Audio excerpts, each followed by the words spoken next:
ESPN 93.5. Well, could it be the newest addiction? I think it is.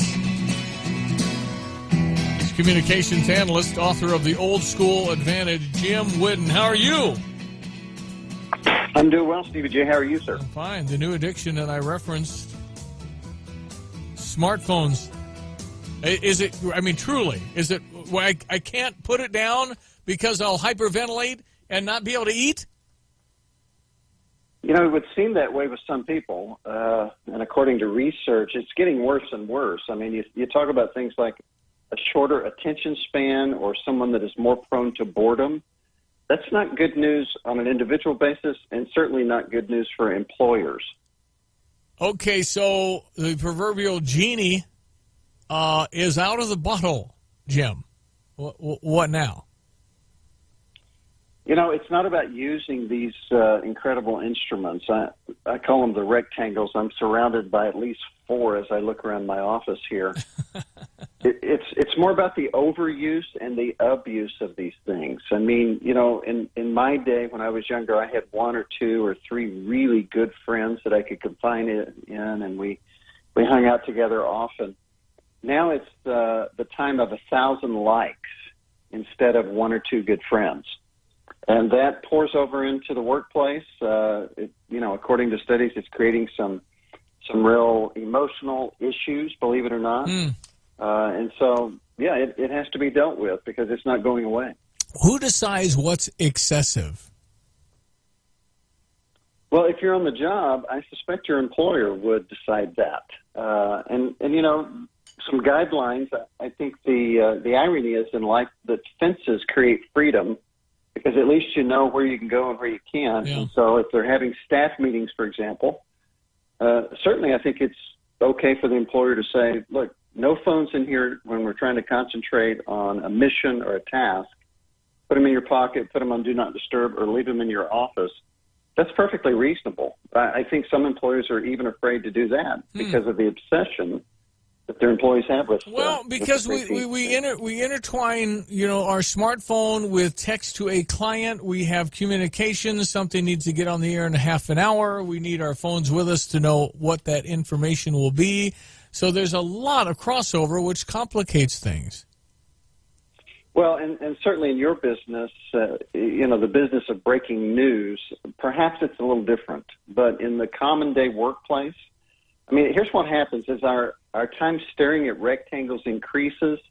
Our contemplation time, in other words, that place where wisdom takes hold, is reduced dramatically. So I think we're paying a high price for this, both the collective intelligence of companies and then personally. I mean, we've got to understand the value difference between information that we're getting in the cyber world versus deeper value that comes from old school things like maybe create a book club at your workplace, come together once a month and discuss it, and see what wisdom and even relaxation comes out of that process. What?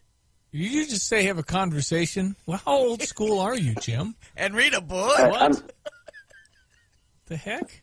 This is absurd. I am microaggressed, sir. You have microaggressed me to intimate that I don't read books and have discussions. Hold on, I'm going to text something really bad to you. No, this is where we are. I'm going to tweet that out. This is stupid. It's just ridiculous that Jim, we're losing the ability to talk. Yeah, we're communicating, but we're not connecting.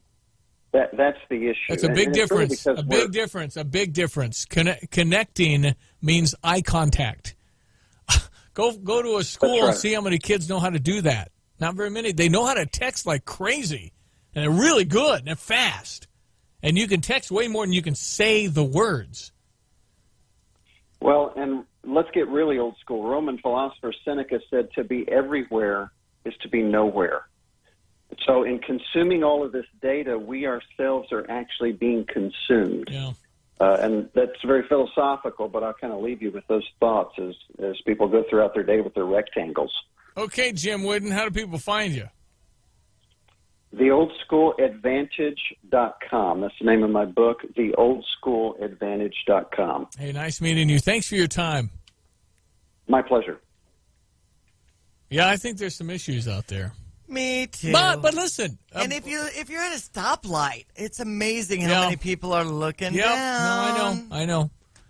But you've got to be very, very careful of how much. But again, what we're getting done from point A to point B is way more than we used to be able to get done. And then I think the fear is I'll forget if I don't do this now. That kind of thing, because we do have so many things we're trying to do. The problem is we're not doing 3 things anymore. We're trying to do 12. Yeah. So it is, and then we have this ability to be efficient. Anyway, it's consuming. It is really consuming, and you can always say, man, I've got to have my phone with me because right now I'm getting this. It's a really big deal. I got to have it before 5. I've got and then to not know breaking news, everybody has breaking news now. When something happens, everybody knows about it virtually in minutes. It isn't go quick, turn on the TV and find the channel and what time does the news start anymore. It isn't turn on the radio really fast and when does their next newscast. It's breaking all the time. And your breaking news center is your phone because you get alerts. It is. So, I mean, it's just an evolving, changing way, much like the guy who had a stack, like 2,000 horseshoes, and Henry Ford came along. He said, wait a minute, man, what do I do with these horseshoes? It's not fair. But the difficult part is to figure out the next. What does that mean? It's pretty daunting. And then what has really happened? The communication skills of the 10 to 30-year-old, they're not as good as they used to be. The evolution of the phone and the new way of talking, because nobody really wants to talk to you, so you text them because nobody really wants to get on the phone because I can never get off the phone. It's that whole thing. It's way easier to say no. It's way easier to say things you'd never talk. And then to actually communicate in an interpersonal way. Well, and the small chatter like in an elevator or at an intersection. Don't look at me. I know. Don't look at me. You look at me I'll just weird. look at my phone. I'll act like I'm doing something. Yeah, we used to look up at the floors. Talk about the weather, something. No, don't you invade my space. Connection. Don't you invade my space. What a shame. It is 7:45.